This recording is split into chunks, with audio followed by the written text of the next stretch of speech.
देखिए दोस्त, प्रमोद प्रेमी यादव जी का फिर से एक और नया स्पेशल आरजेडी सॉन्ग आप सबके बीच में आ रहा है। जी हाँ, जैसा कि आप सभी को पता होगा कि प्रमोद प्रेमी यादव जो है आरजेडी फैन है और आरजेडी के लिए हमेशा गाना गाते रहते हैं। तो फिर से आरजेडी के लिए स्पेशल आरजेडी सॉन्ग आप सबके बीच में प्रमोद प्रेमी यादव जी कल सुबह में लेकर आ रहे हैं सुंदरी भोजपुरी के यूट्यूब चैनल से।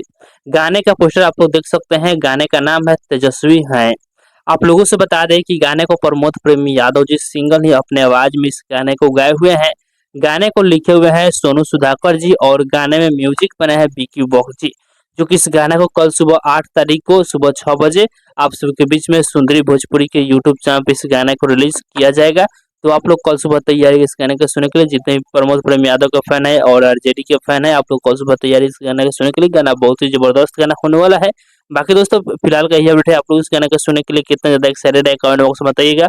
और इसी के साथ हम इस वीडियो को समाप्त करते हैं। अभी तक इस वीडियो को लाइक नहीं किया तो लाइक कर दीजिए और इस चैनल पर पहली बार आए हैं तो सब्सक्राइब भी कर लीजिएगा, क्योंकि इस चैनल पर भोजपुरी इंडस्ट्री का हर एक अपडेट सबसे पहले आप सभी को मिलेगा।